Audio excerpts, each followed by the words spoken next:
Hey y'all. All right. So we are back yet again. Definitely getting better and better. Feeling more and more confident about talking about this. So today we're going to jump straight into a little bit of science I've been working on. And yes, this channel is going to be science and whatever I'm doing for the day. I've been working on quite a few stuff. So anyway, there is a phenomenon. It's called star in a jar. It's called acoustic cavitation bubbles. It's called sonoluminescent bubbles. Anywho, the way we create it, and today is you'll have like a glass container, you fill it with water, and then you put essentially headphones over top of the container, and you resonate ultrasound through it, which is anywhere from 30,000 hertz or vibrations per second up to 50,000 hertz vibrations per second. It goes way above that, but that is the current field that we were interested in. Anywho, so the ultrasound waves essentially come in like this, like a little bow, and they smack each other in the middle of the container. So dead smack in the middle. And the reason why this is happening, or why we're going to talk about this, is we're going to start getting into some pretty cool stuff I've been working on, and it's more condensed down versions so people can understand things better with it. Anyway, so we have no idea currently what this thing does. We don't know why it does it. We don't know why the light it gives off of it. Uh, we just don't understand it at all. People look at it and they're like, pretty. And then they put it down and they walk away from it. We should not be walking away from this thing. I think it's way more valuable than people are letting it to be believed on or led on to. And the reason why I'm getting at that is I think this was pretty old technology that was used all the time. And for whatever reason, people have just, it's been lost, it's been destroyed, it's been kept by greedy hands. And I don't know, we're going to start talking about it. And obviously, this is all hypothesis stuff. Like, I don't have anything other than that to go off of, but it's pretty interesting. So, if you like interesting topics, we're going to be covering Coral Castle. Yeah, Coral Castle, Star in a Jar, acoustic cavitation bubbles, the pyramids, uh, pretty much all megalithic stuff. Yeah, we're going to start going all over the math and science between all that. And I know what you're thinking, just some guy, 10th grade education. However, I be working. It ain't much, but it's honest work. All right, so anyway, I'm going to flip this around real quick so it's just a little bit easier for me. All right, so star in a jar, or a sonoluminescent bubble, or acoustic cavitation bubble. All right, so this is all just handwritten notes, so it's not going to be perfect. Okay, so just keep that in mind. So the hypothesis is that the star in the jar is actually caused by ultrasound waves colliding together into H2O, resulting in a field of light that expands and contracts many times per second. All right, this is a lot of light coming out of a little field, and it's on off, on off, on off, on off very fast. Okay, so as of today, from what I can tell, nobody seems to be able to explain why this happens, or what it does. My actual hypothesis: what you are seeing is a visual aspect, okay, of the absorption and slash acceleration of the electron from the hydrogen being separated from the two parts of oxygen as a result of this process. And this is 10th grade education, so I could be wrong about a few things, but I think over the next few days, or however long this takes, I'm pretty sure this is at least going to lead to something good, hopefully, that is positive net. So you're seeing in real time excitement of the electron jumping from the energy ring to energy ring. Then you are also seeing the emission deceleration of the jump back of the electron that gives off light. Okay, I'm just going to talk about this for a little bit, and been doing some research into quantum mechanics and small scale engineering things. I know that might sound weird, but Planck scale quantum engineering systems that involve like atomic light tone resonators, I guess you would call them. And so the star in the jar is, I believe, some form of nucleation that we're not familiar with, or we're refusing to like acknowledge it because we just think it's some weird thing. So I think the ultrasounds, when they're colliding together, so I'm going to hold my phone with my legs. All right, okay, because I'm not doing anything fancy with this. So think the ultrasound waves are propagating together into water, okay, and they're smacking like this. All right, but in the palm right here where it's colliding, it is creating magnetic vortexes, or a hypermagnetic little tornado in there. And yes, this would be technically quantum mechanics of some sort. If somebody eventually is going to see this who's super smart and be able to relay some information to me, but I believe this is unknown nucleation or excitement of the first energy ring for the electron, which is a negatively charged proton inside the nucleus is a positively charged.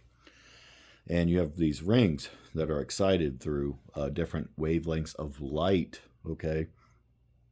From what I can tell, you can excite a hydrogen electron indefinitely. It means that, from what I can tell, it just keeps on going, okay?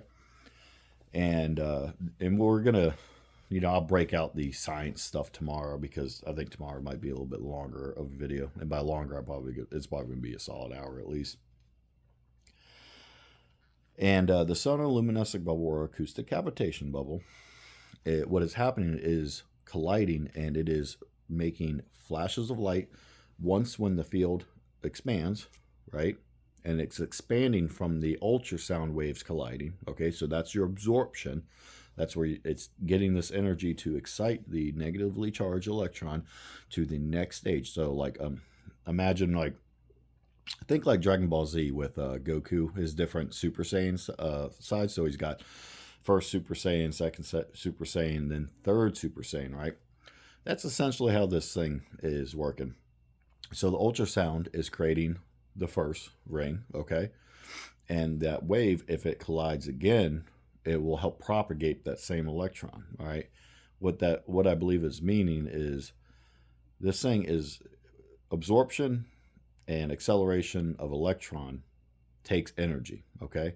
But once the ring gets excited, you can see it use that same wavelength, which is violet, purple, blue, all these different ones. You can use that to resonate back into itself. And what I mean by that is the deceleration of the hydrogen negative electron from the third ring down to the first ring gives off light. I'll say that again. Deceleration, or emission, from the negatively charged electron jumping back from the third ring to the first ring gives off light. Okay, so the field is expanding from the ultrasound and getting excited. Then that field is opening and closing and collapsing very fast and giving off tons of light. But the absorption emission is the exact same wavelength. Fun fact. Okay, so in order for the electron to jump for the next ring of energy state, it has to be exact. It can't be too much. It can't be too little. So the it's like a little Goldilocks zone, I guess you would call it. And that Goldilocks zone has to be pretty much exact for absorption or emission. So that means in order for it to essentially power up, it has to be the same as the power down. Okay? So supersymmetry in a weird way. And this power up absorbs the flash of light or electromagnetic wave colliding together. This light is happening, or this field expansion is happening multiple times a second. And it's not just multiple. We're talking hundreds of times. Okay? We're talking real fast a second. And it gives off a blue hue. And nobody knows why. I've looked it up. There just seems to be nothing. The only reason it's blue is because that is the spectrum your eyes are seeing. What you're creating is a literal star in a jar that is giving off a rainbow light of multiple different wavelengths, multiple different lights, but your eyes do not perceive them, okay? open the eyes up a little bit and really look at what you're dealing with. So, with that being said, it's giving off infrared light, blue light, purple light, violets, ultraviolet. It's giving off multiple different wavelengths of light. And what light is both a particle and a wave. It's weird. I'm still kind of trying to understand it. Anywho, the result of this is happening some form of nucleation, and it's exciting the water around it, and it's doing something where it has this ejecta coming out the top of like the essentially, if you had a bucket and you did this reaction inside the bucket for long enough, my theory is that if you put a hood scoop over this thing somehow, you're getting reflections of multiple different wavelengths of light potentially, and you're getting potentially like little hydrogen, like I don't even know, it's like little hydrogen molecules being separated from the two parts of oxygen. And we'll get into why that is kind of important to this thing probably tomorrow, the next day. However, with that being said, there's more to this, I believe, than is being let on. And there's been, you guys can look up the tomb of Ur. Okay, it's in the Middle East, and it was about 4,500 years ago. There's a lady in there. She was obviously very important. She was very respected, feared, whatever you want to call it. I don't know. But these people obviously were like, you are important. And she has all these tools in her thing, and people just walking past them, I believe. Like, it's in the tomb of Iraq, and it's in, half of it is in the, I think it's like the Philadelphia Museum in Pennsylvania. So it's split up half and half. People just be walking past it, no big deal. Looking at everything like, ooh, pretty. They don't even know what they're looking at, I believe. And that's the wild part. Queen Pawabi was special. She was incredibly intelligent. And the reason being, we're going to get into that. There is hydrogen formula that is, it's a electron excitement from the first ring to the third ring. So think Goku, going Super Saiyan, going from the first energy ring to the third energy ring, right? It takes a lot of power to do that for those who watch that show, because Goku was my hero when I grew up.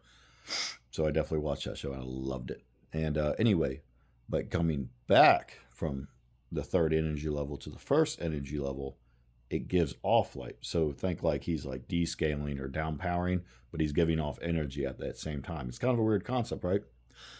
It's not, because that is what the hydrogen atom does. It absorbs light for absorption and accelerating to get it to its accelerated state. So from first to third or fifth, sixth, seventh, whatever you want to call it. And then let's say you're energizing something using that. Then you undo your tool or you disengage the tool. It turns off, right? But then you power down and then it gives off light. Wouldn't that be something if you could recapture that light? It would be a form of potentially 100% usage of energy. Interesting. So, anywho, the star in the jar, I believe, is also doing some form of transmutation of metal or organics. I don't know. It's doing something weird. And what I mean by that is I think it's giving off an ejecta out of the top and out of the bottom.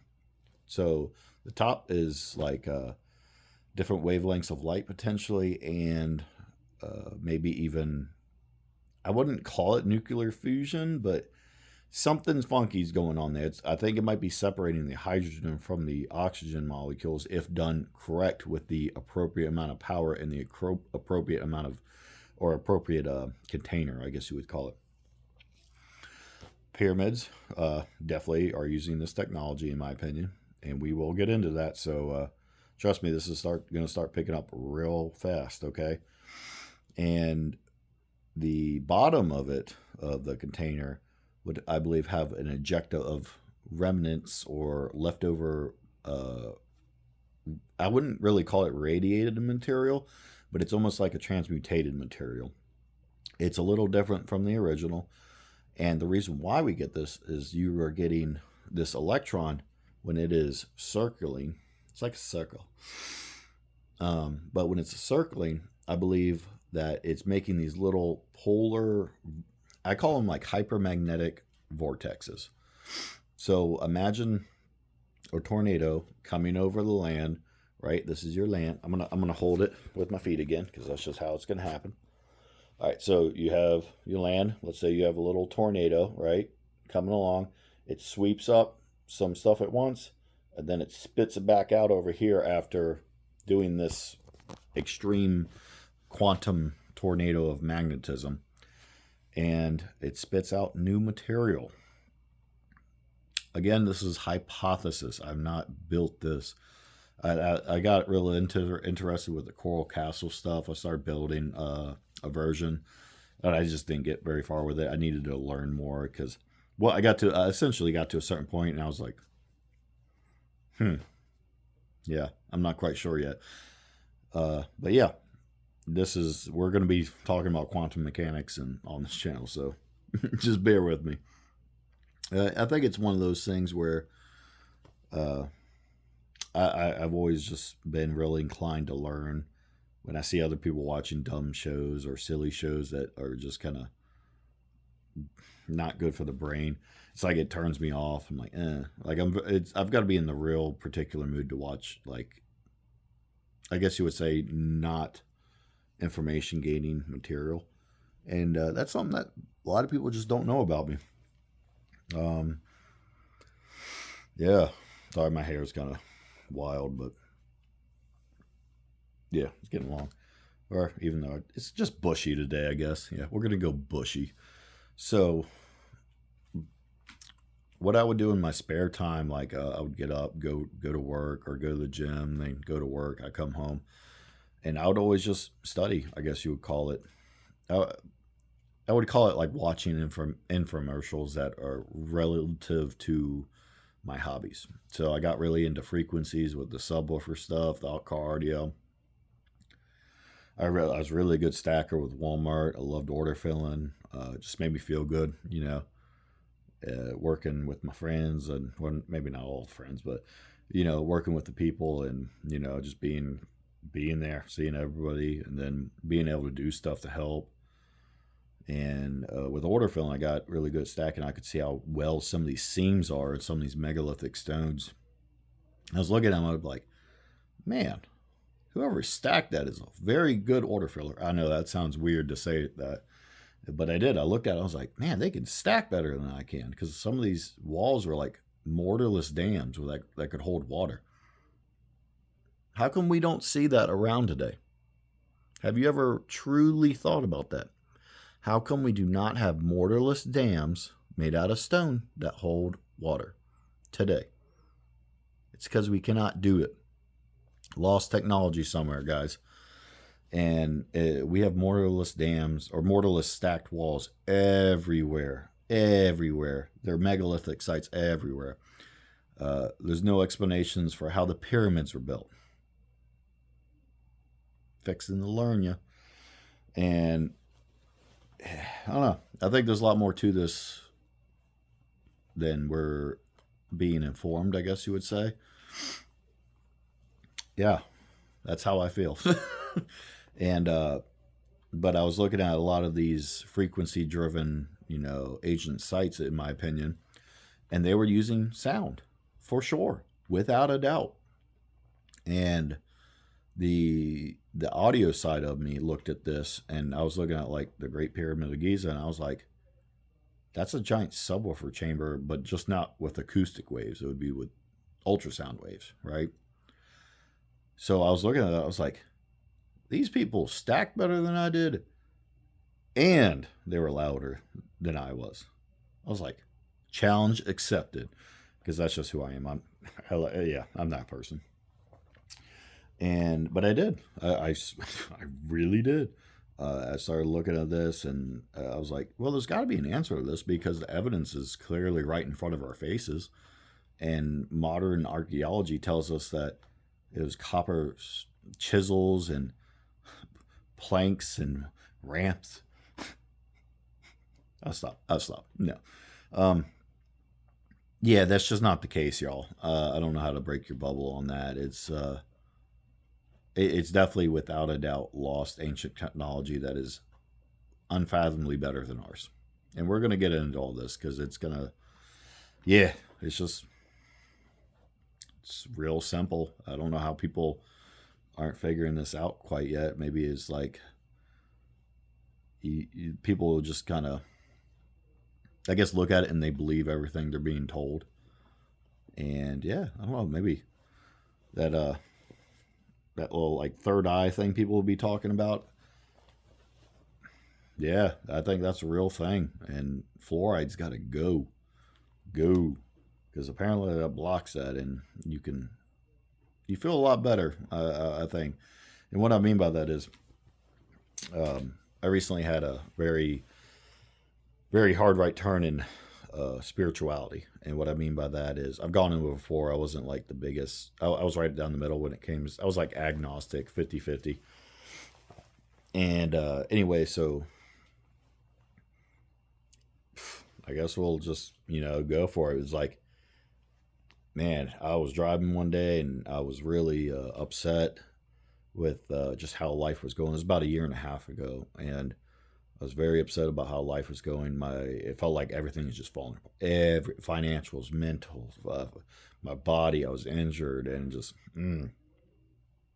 just left and right, like everything. And this is 100% true story too. It was like I left work that day and I was driving, and I was essentially cussing at my car. Um, I'm sure people have done this many times, but I was crying. I was very frustrated, and I did. I looked at my sun visor in my suburban, and I essentially said, "If you're real, why are you doing this to me?" Right? Very point blank to the straight to it. And I swear it felt like something frying pan right on the pow. Like it wasn't like to a point where it hurt. It didn't hurt or anything like that. It felt good, but it felt like uh, I would use the analogy frying pan, like frying pan face, but it was like just like that, and it felt like a radiated wave of energy just hit into my toes and radiated back up like into my hips. uh, I put both hands on the steering wheel, and I just drove for like 5 minutes, no music, no nothing. um, and I was sitting there, I was like, what was that? And that was the wild part, is like me being a very, like, I guess you would say, I examine or ask questions all the time. I couldn't answer that. And it happened to me by myself. And I was like, that was the strangest feeling ever. It really was. And like, also during those like 5 minutes, I didn't have anxiety. I didn't have depression. I was just like blank. But it was a good blank. I don't know how to describe that. And it, it was weird. And then, yeah. And I would say within the last few weeks or even months or so, like I feel different. Um, it's a good different. It is. It's been very stressful, I guess you would say, in a sense, because I was kind of confused on what's going on. But trust me, I say, like, if anybody who knows me, I'm not a religious pusher. I don't like to push like religion on anybody. It's just not what I do. And boy, I feel like Jesus literally grabbed the wheel and turned that thing like hard right turn. I mean, like, like, yeah, like it was like that. And I know it sounds weird, but I was one of those people who, I tried praying and stuff by myself when I was younger, and we grew up homeless. It was a mess. It really was. But it was one of those things where, like, I was like, okay, I'm getting these weird feelings, and Like I'd get goosebumps sometimes, or I'd think about certain things. I'd be like, okay, that's a little strange. So honestly, this is legitimately what I did. I would go on my walks every morning because I couldn't exercise. By the way, I was down from shoulder surgery and I had a hernia, so I could really only walk. I could do very little basic exercises, so I lost a lot of muscle mass. And but anyway, I'd go on my walks in the morning, and be honest, I would smoke cannabis sometimes, and it was just one of my. It was like my woosah in the morning, just kind of enjoying the sun, and I would start like asking like questions. I know that might sound weird, but I would essentially say like little mini prayers by myself while I was walking, and sometimes like I felt like I would get an answer. That's weird to say, right? Uh, like for instance, there was one time I was driving. I was just by myself, and I did one of those, hey, if you're real, and I wasn't yelling this time. It's like if you're real, I'm gonna close my eyes because that's essentially what it did. I was like, hey, if you're real, give me some sign and let me know that you love me. And those weren't the exact words, but it was something very close to that. And I remember I saying, I was like, if this is God, let me know you love me. And this was when I was like, oh, okay, and it like felt like the back of my head was like this. It was like it felt like it compressed very gently the back of my head, and it shot like goosebumps. I mean, goosebumps down my entire body, and I felt like I was getting like a warm internal hug. Yeah, trust me, just as strange. And that was by myself, not intoxicated, not on any drugs, 100% sober, and yeah, it was weird. I can't deny it because I sat there and I was like, that wasn't influenced by drugs. That wasn't influenced by emotion. I was very clear headed when I did that, and that's when I was like, is God trying to talk to me? Is Jesus trying to talk to me right now? Because like again, I've never not believed, but I've never been like, I'm going to go to church and pray or anything like that, or push the word of God. I just like to live my life as a good person. It's very simple. Do unto others as I would want them to do unto me. It's quite literally that simple. And yeah, I mean, there's way more to this story, but we're gonna start talking about it because I feel like the need to is I can't ignore the things that were happening to me or still happening to me. Just I can't. And that feeling, so like, has definitely been getting stronger. Okay, what I mean by that is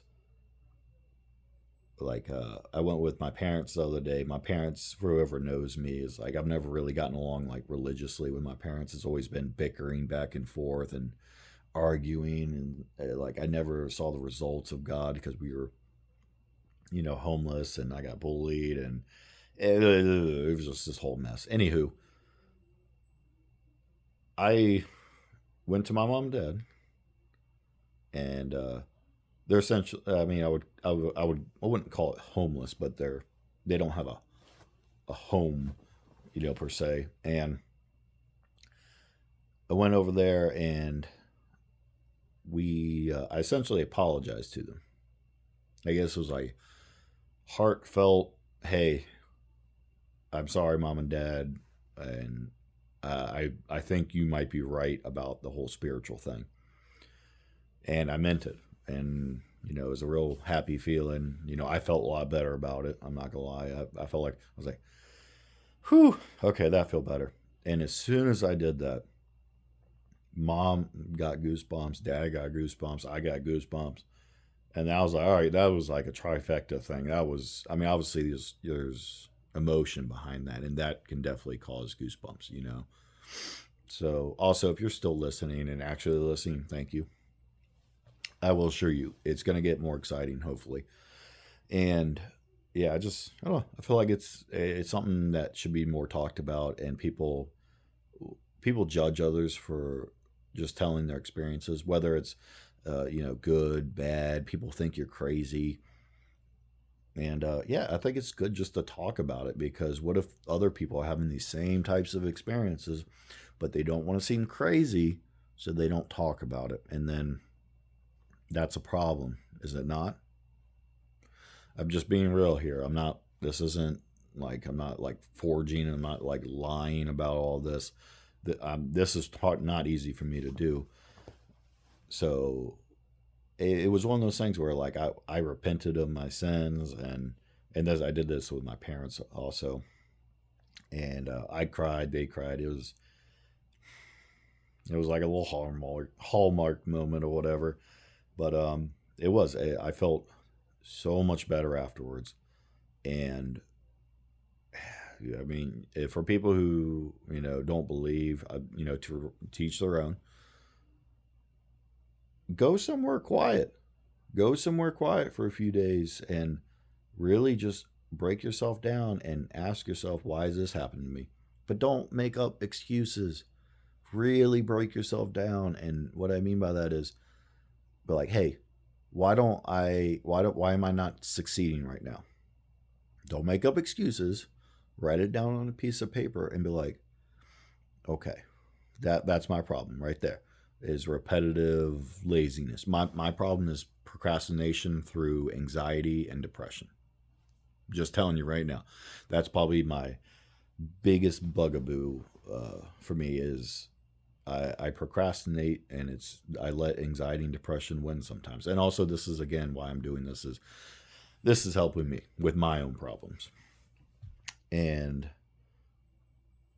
yeah, I feel like people should just be able to talk more openly about any experiences that they have, whether it be uh, outer body experiences, godly experiences, Jesus experiences, alien experiences, just weird things with your body, or even just being able to talk about anxiety and depression issues that are putting at the forefront of your own mental health status and causing your own like little happiness rating to go down. But only you can fix your own happiness rating. Each individual person has a happiness rating, and you are literally in charge of it. It doesn't matter the situation. Think about that. You could be in prison for the rest of your life, and you can make the decision to be happy about it and just accept what you did and why you're in there, or you can mope and cry and do XYZ and just be miserable the whole time. Yeah.